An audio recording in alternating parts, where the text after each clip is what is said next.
नमस्ते मित्रांनो, आयबेक्स ऑटोमध्ये मी आपल्या सर्वांचं स्वागत करतो। आज आपण जुनी गाडी घेताना किंवा सेकंड हँड गाडी घेताना काय काय पॉईंट चेक केले पाहिजे या व्हिडिओमध्ये आपण पूर्ण डिटेल्स जाणून घेणार आहोत। पूर्ण तुम्हाला माहिती देणार आहे कशा पद्धतीने तुम्ही स्वतःही गाडी चेक करू शकता आणि जे फ्रॉड्स होतात, ॲक्सिडेंटल गाड्या आपल्या गळ्यात मारले जातात, जे एजंट्स असतात ते आपल्याला पूर्णपणे गाडीची माहिती देत नाहीत, तर आपण स्वतःच गाडी कशा पद्धतीने ॲक्सिडेंटल नॉन ॲक्सिडेंटल गाडी चेक केली पाहिजे आणि कशा पद्धतीने आपल्याला त्या पॉईंट्सद्वारे बार्गेन करताना नेगोशिएशन करताना फायदा होईल, तर आपण जाणून घेऊया। व्हिडिओ स्टार्ट करूया।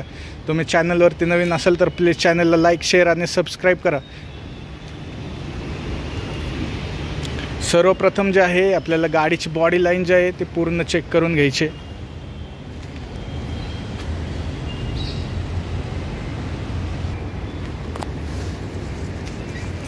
अशा पद्धतीने आपल्याला पूर्ण बॉडी लाईन्स जे आहे चेक करून घ्यायचे, म्हणजे छोटे मोठे डेंट्स पेंट्स जे असतील ते आपल्याला चेक करायचे आहेत।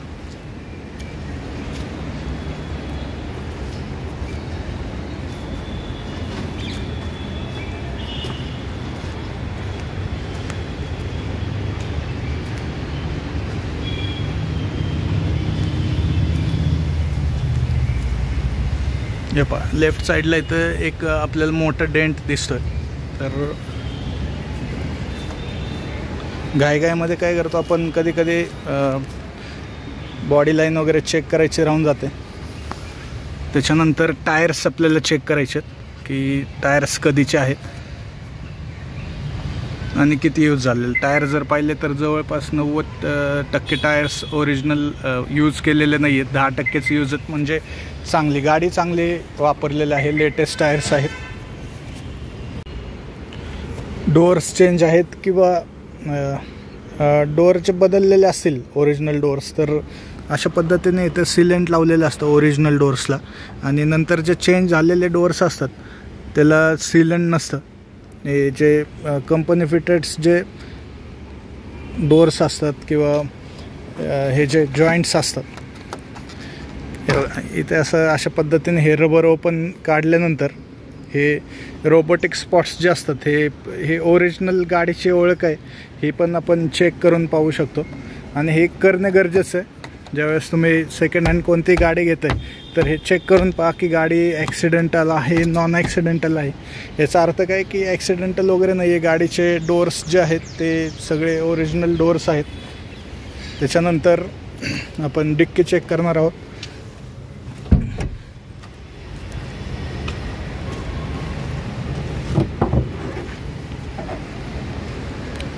डिक्की डोअरचं पण सिलेंट चेक करून घ्या। त्याच्यानंतर अशा पद्धतीने हे कॉर्नर्सचे सिलेंट कॉर्नर ओपन वगैरे असतील ते, त्याच्यानंतर हे रोबोटिक स्पॉट्स जे असतात हे ओपन आहेत का चेक करा। ओपन असतील तर समजायचं की गाडी ॲक्सिडेंटल आहे।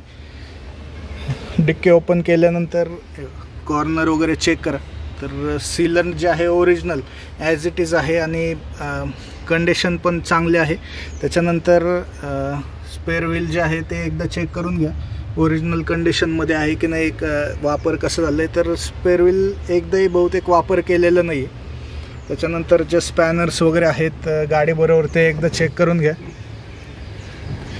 गाडी घेताना या सगळ्या गोष्टी चेक करणं महत्त्वाचं आहे, कारण याच्याद्वारेच तुम्ही गाडीची कंडिशन वगैरे कशी आहे ते तुम्हाला कळू शकणार आहे, ॲक्सिडेंटल नॉन ॲक्सिडेंटल। आणि त्याच्यानंतर सगळ्यात महत्त्वाचं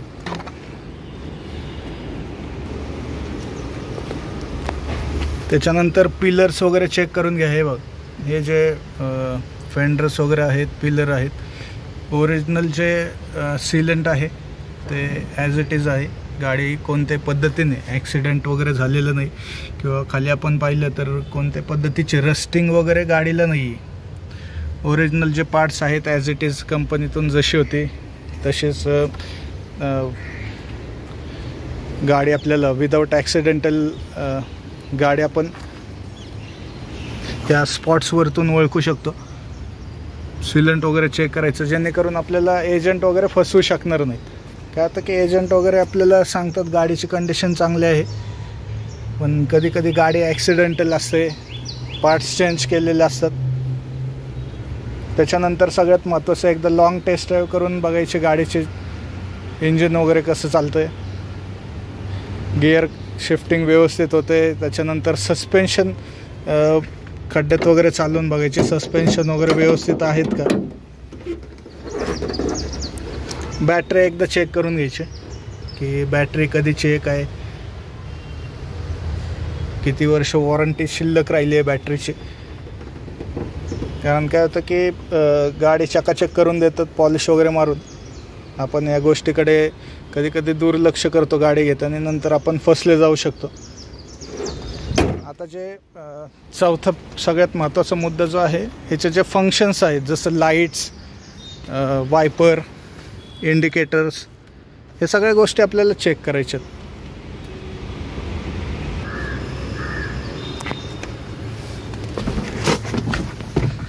तुम्हाला गाडी चालवायला येत नसेल तर जवळचा मॅकॅनिक वगैरे त्यांना घेऊन या गाडी चेक करण्यासाठी. ते आपल्याला इंजिनचे कंडिशन, गिअरबॉक्स वगैरे या गोष्टीबद्दल माहिती सांगतील. त्याच्यानंतर डॅशबोर्ड जो आहे, मिडल जो डिस्प्ले असतो त्याच्यामध्ये टोटल किलोमीटर न चुकता चेक करा. स्पीडोमीटर चालू आहे का ते चेक करा. बाकीचे फंक्शन्स जे आहेत, इंडिकेटर्स जे आहेत ते चेक करा. त्याच्यानंतर फ्यूल गेज वगैरे सगळ्या गोष्टी या बरोबर आहेत की नाही ते चेक करून घ्यायच्या. वायपर वगैरे, वॉशर व्यवस्थित आहे की नाही, पाणी येतं आहे की नाही, वायपर व्यवस्थित आहे की नाही, लाईट्स वगैरे चालू आहेत की नाही, इंडिकेटर्स दोन्ही व्यवस्थित चालतात का. त्याच्यानंतर पार्किंग लाईट्स व्यवस्थित चालते की नाही. विंडोज ज्या आहेत, पॉवर विंडोज त्या चेक करून घ्या. मोटर्स वगैरे व्यवस्थित आहेत का. सेंट्रल लॉक चेक करून घ्या. त्याच्यानंतर म्युझिक सिस्टीम, आवाज वगैरे चेक करून घ्या म्युझिक सिस्टीमचा.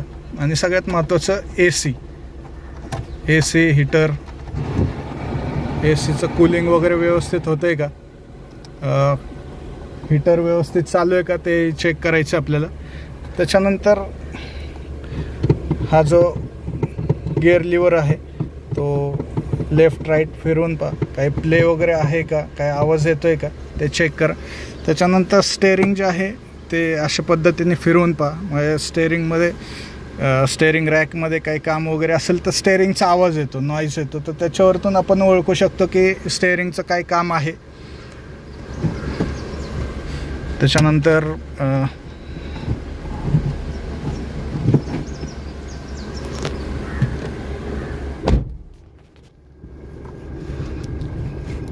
गाडी थोडी रिव्हर्स पुढे करून आणि टेस्ट ड्राईव्ह घेऊन पहा. त्याच्यानंतर काही इंटेरियरमध्ये चेक करा. पाठीमागच्या ज्या विंडो आहेत मॅन्युअल असतील किंवा पॉवर असतील तर त्या चेक करून घ्या. तर हे जे पॉईंट्स असतात हे सगळ्यात महत्त्वाचे असतात. गाडी ज्यावेळेस आपण सेकंड हँड घेतो तर हे सगळ्या गोष्टी आपल्याला चेक करून घेणं गरजेचं आहे. आतमध्ये जे इंटेरियर आहे ते व्यवस्थित आहे की नाही, काही वेळेला ते व्यवस्थित ठेवलेलं नसतं. आणि प्रत्येक गोष्टीची आहे गाडीबरोबर ती फंक्शनल आहे की नाही ते चेक करणं गरजेचं असतं. तर हे होते पूर्ण डिटेल्स. ज्यावेळेस आपण सेकंड हँड गाडी घेतो त्यावेळेस चेक पॉईंट्स हे 6 चेक पॉईंट जे आहेत ते महत्त्वाचे आहेत. याच्यामध्ये टायर्स, त्याच्यानंतर बॉडी लाईन, गाडी ॲक्सिडेंटल आहे नॉन ॲक्सिडेंटल, गाडीच्या आतमधले सगळे जे पार्ट्स आहेत ते फंक्शनल आहेत की नाही ते चेक करणं, टोटल किलोमीटर चेक करणं, एक लॉंग टेस्ट घेऊन गाडीचे इंजिन, गिअरबॉक्स, त्याच्यानंतर सस्पेन्शनचे कंडिशन काय ते चेक करणं. तर भेटू आपण नवीन व्हिडिओमध्ये. तोपर्यंत बाय बाय.